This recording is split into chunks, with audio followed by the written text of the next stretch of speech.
Hello అందరికీ welcome to M J updates. Telangana government ఒంటరి మహిళల కోసం 2016 రూపాయల పెన్షన్ అయితే ఇస్తున్నారు. ఈ పెన్షన్ పెళ్ళైన వరకే కాకుండా పెళ్ళి కాకుండా ఒంటరిగా ఉన్న మహిళలకు కూడా ఈ పెన్షన్ అయితే ఇస్తున్నారు.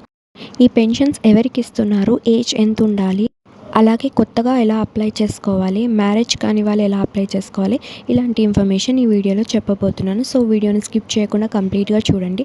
అలాగే మన ఛానల్ ఎవరైనా కొత్తగా చూస్తూ ఉంటే లైక్ చేయండి, షేర్ చేయండి, సబ్స్క్రైబ్ అయితే చేసుకోండి. ఇప్పటికే చాలామంది ఈ ఒంటరి మహిళా పథకం కింద 2016 రూపాయల పెన్షన్ అయితే తీసుకుంటున్నారు. ఈ పథకం పొందడానికి పెళ్ళైన వారి ఏజ్ 18 సంవత్సరాల నుండి 57 సంవత్సరాల వరకు ఉండాలి. పెళ్లి కాని వారి ఏజ్ 30 సంవత్సరాలు ఉండాలి. పెళ్ళైన వారు 1 ఇయర్ లోపు హస్బెండ్తో అయితే విడిపోయి ఉండాలి ఈ పథకం పొందడానికి. అలాగే ఇయర్లీ ఇన్కమ్ 1,00,000 నుండి 2 లక్షల వరకు అయితే ఉండాలి. ఆల్రెడీ ప్రైవేట్ నుండి కానీ గవర్నమెంట్ నుండి కానీ ఏదైనా పెన్షన్ తీసుకుంటూ ఉంటే ఈ ఒంటరి మహిళా పెన్షన్ అయితే ఇవ్వరు.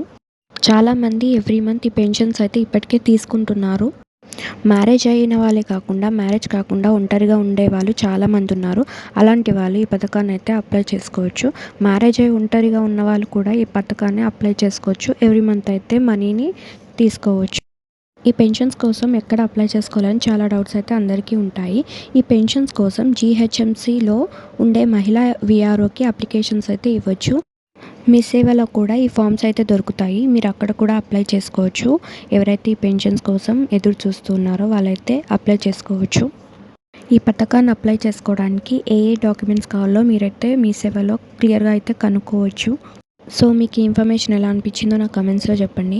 మీకు ఈ వీడియో కనుక నచ్చినట్టయితే లైక్ చేయండి, షేర్ చేయండి, సబ్స్క్రైబ్ అయితే చేసుకోండి.